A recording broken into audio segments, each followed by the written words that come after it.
UK tyre 2 work visa complete बात करने जा रहे हैं। चलिए स्टार्ट करते हैं।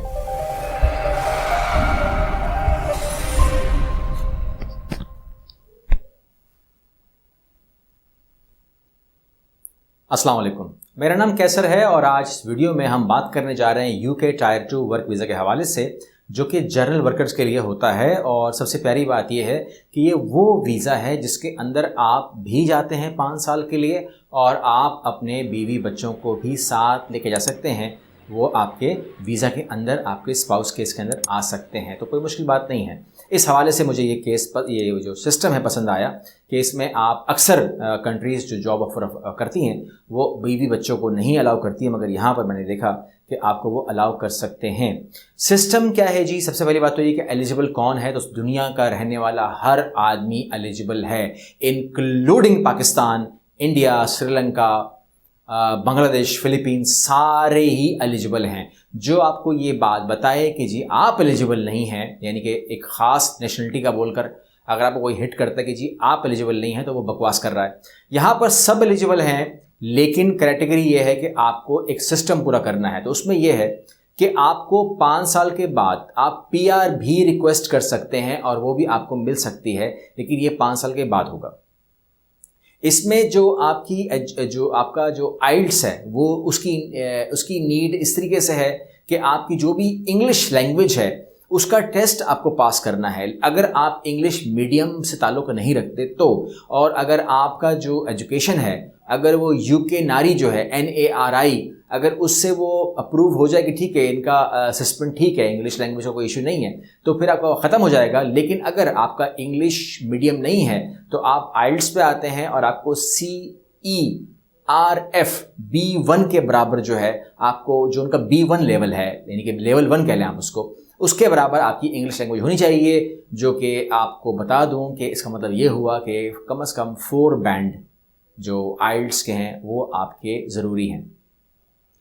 अब आपका एक सवाल आ सकता है यहाँ पर कि जनाबे वाला कौन है कि जो यहाँ पर अप्लाई करेगा? क्या कोई डिमांड, ख़ास डिमांड है या कोई भी अप्लाई कर सकता है? तो देखिएगा कि जब आप इनकी ऑफिशियल वेबसाइट पे जाएंगे तो आपको मिलेगा कि इनके पास यूके के अंदर कुछ ऑक्यूपेशंस ऐसे हैं जो शॉर्टेज पे हैं, ठीक है। तो ये इन्होंने जारी करते हैं हमेशा शॉर्टेज ऑक्यूपेशन लिस्ट, ये हमें जारी करते हैं, कोई नई बात नहीं है, मैं पुरानी बात कर रहा हूँ।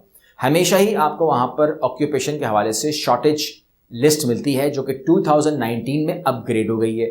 अब उस अपग्रेड के अंदर जब हम रिसर्च करते हैं, जब हम पुरानी लिस्ट को और नई लिस्ट को मिलाते हैं, तो हमें नज़र ये आता है कि 50 ऑक्यूपेशन बढ़ गए हैं, उसके अंदर 50 ऑक्यूपेशन का इजाफा हो गया है। और ये इजाफा और भी मुतवक्को है, लेकिन ज़ाहिर है ये वही काम है जो सख्त काम होते हैं, मुश्किल काम होते हैं, लेबर वर्क है, प्लम्बर, ड्राइवर और तमाम ये हुआ करते थे, लेकिन अब उसमें नर्स, डॉक्टर एंड टीचर ये भी आ गए हैं। तो ये भी अब वो अपने शॉर्टेज लिस्ट में डाल रहे हैं। क्यों डाल रहे हैं ये तो वही बताएंगे, लेकिन मैं पढ़ के बता रहा हूँ कि यूके की जो ऑफिशियल वेबसाइट है वो कह रही है कि ये लोग भी अब इस शॉर्टेज लिस्ट के अंदर हमारे पास हैं, हमें चाहिए ये लोग।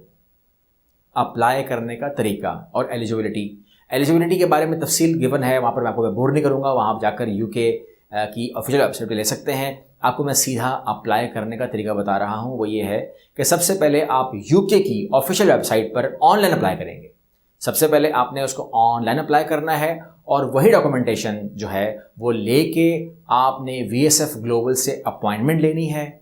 अगर आप पाकिस्तान में हैं तो VSF ग्लोबल की अपॉइंटमेंट आपको इस्लामाबाद के लिए मिल जाएगी, लाहौर के लिए मिल जाएगी, कराची के लिए मिल जाएगी। वही फाइल जमा करा दीजिएगा और उसके अंदर अपनी पूरी डिटेल डालिएगा कि कौन कौन जा रहा है, क्या सूरत हाल है, जो भी फॉर्म में लिखा हुआ है वो तमाम आपने फिल करना है। जब फिल करेंगे तो ऑटोमेटिकली उन लोगों को आपका पैगाम पहुंच जाएगा और वो डॉक्यूमेंट आपकी file at the day of appointment वहाँ जमा हो जाएगी और प्रोसेसिंग टाइम आपको बता दिया जाएगा। VSF ग्लोबल वाले को इन्फॉर्म कर देंगे, आपको रसीद दे देंगे और उस दिन आप जाकर अपना वो ले लेंगे। अब बात ये आती है कि कोई इसकी कोई ऐसी कोई ख़ास बात, कोई जो बात वहाँ लिखी भी ना हो या लिखी भी हो मगर आपने बताई ना हो, तो मैं ये बात कर लेता हूँ कि आपके पास कम से कम 90 डेज़ के लिए 1000 पाउंड के बराबर अमाउंट हो, तकरीबन 2-2.5 लाख रुपए बनते हैं तकरीबन ऑलमोस्ट। लेकिन 90 डेज़ के लिए 1000 पाउंड आपके पास हो, लेकिन अगर आपके पास ये अमाउंट ना हो या कमी हो तो अगर जो आपको वहाँ पर हायर कर रहा है एम्प्लॉयर, अगर वो ये बात लिख दे अपने ऑफर लेटर में कि वो जो पहला महीने का पैसा है वो भी मैं पे करूँगा इसको एडवांस में, तो फिर आपकी ये शर्त खत्म हो जाएगी, फिर आपसे शो मनी के बारे में बात नहीं होगी, फिर आप सीधा जा सकते हैं। लेकिन उसके लिए उसकी लेटर ज़रूरी है। तो जो भी आपको हायर करेगा उसके पास शॉर्टेज होगी, तो वो रिक्वेस्ट कर रहा है, और वो शॉर्टेज अगर आप पूरी करते हैं, आप उसके अंदर फुलफिल बैठते हैं, तो फिर वो आपसे पूरी कर देगा। लेकिन जो भी वहाँ पर मिनिमम मैक्सिमम वेजेस हैं, जो भी पर आवर है, वो तमाम वहाँ मेंशन है, वो आपस में ज़्यादती नहीं करेंगे।